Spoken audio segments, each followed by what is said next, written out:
Did you know? In Mark chapter 5, it says, "Then a leader of the local synagogue, whose name was Jairus, arrived. When he saw Jesus, he fell at his feet, pleading fervently with him. 'My little daughter is dying,' he said. 'Please come and lay your hands on her. Heal her so she can live.' So they set off to Jairus' house to heal his daughter. On the way there, a huge crowd was following them. And this is where we find the story of the woman with the issue of blood, who touched Jesus' garment and was healed. While Jesus was still talking to this woman, someone came from Jairus' home. 'Your daughter is dead,' he said. 'Don't bother the teacher anymore.' Hearing this, Jesus said to Jairus, 'Don't be afraid. Just believe and she will be healed.' When they came to the home where the child was sick, Jesus saw much commotion and weeping and wailing. He went inside and asked, 'Why all this commotion and weeping? The child isn't dead, she's only asleep.' The crowd laughed at him, but he made them all leave, and he took the girl's father and mother and his 3 disciples into the room where the girl was lying. So often God is doing something in our life. He sends His word, we listen, and we believe. We are walking towards that word, that promise, that goal with God. We are on our way somewhere with God, but then along the way there, some voice comes along, some report, some information, and it throws us for a loop. It may even be true. Suddenly, we're confronted with facts that seem to contradict everything we've been hoping for. In reality, the girl was most likely dead, at least what they knew of being dead. She fit the bill. The voice, the report comes, don't bother, she's dead. Stop wasting Jesus' time, just accept it and move on. What you thought would happen won't. You missed it, sorry, just move on. And even though Jesus said to him, 'Don't worry, she's not dead,' Jairus still heard those words. They probably directly hit his heart. And even though Jesus is there saying it's okay, there is a huge crowd weeping and wailing and carrying on, further solidifying the report that she is dead. It's hard not to notice the crowd. It's hard not to notice the facts. It's hard not to notice the reality in front of us, being backed up by the noise and commotion. Oh, I guess I misunderstood, or I got it wrong.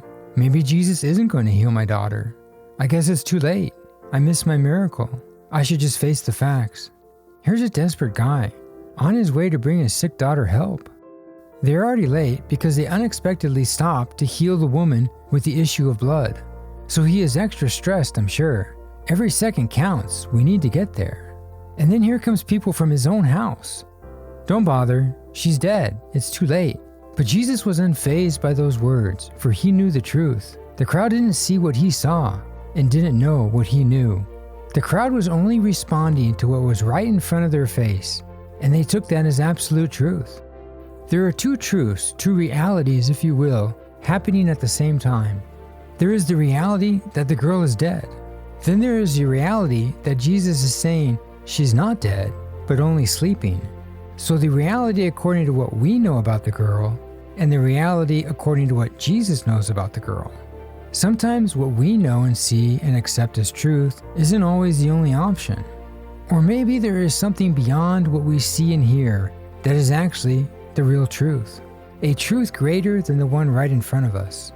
We should base our lives off of what God knows and not be limited by what little we know. Sometimes we need to expand our beliefs and realize that maybe we know less than we think we do. Who's to say there isn't a whole other reality right there in front of us? Oh, but you have to accept the facts. The girl is dead, obviously. Our greatest experts on being dead have confirmed this. She's in fact dead. Accept it and move on.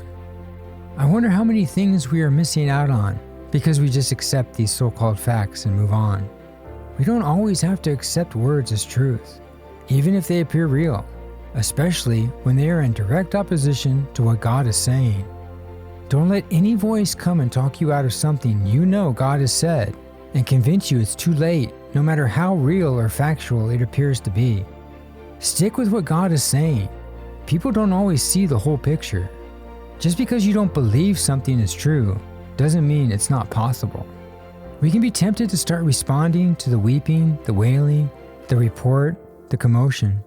We hear Jesus, but there's so much commotion, it's hard to remain in what he is saying. It's hard to not be distracted by the opposing realities around us. Jairus could have said, "Oh well, just leave. We have been through enough. Let us mourn." And that would have been that. His daughter would have truly been dead. Or instead, choose to stick with Jesus. Stick with what he is saying, his words, his truth, and kick out the other voices and commotion, and believe she will be okay. Right now you could be on your way somewhere with Jesus, believing for a miracle. And so many voices keep coming up to you. Oh, don't bother anymore. It's too late. Whatever you've been believing for, whatever you've been waiting for, it's not going to happen. But Jesus is saying, don't listen. It's not so. Just keep walking with me and believe. Don't listen to all the commotion, the wailing, the weeping. It's just noise. Stop settling for what we think is possible and move towards what God says is possible. How many things do we just accept because they are facts? How many times have you said or heard it said, well, that's just the reality of it? Well, maybe it is, but maybe there is another reality that is greater. We have decided it's too late, but God is saying, don't listen. You don't know what I know. Your breakthrough isn't dead.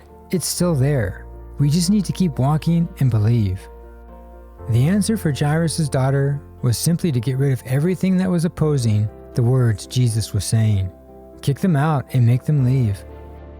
In your life, Jesus may be saying one thing, while circumstances shout another.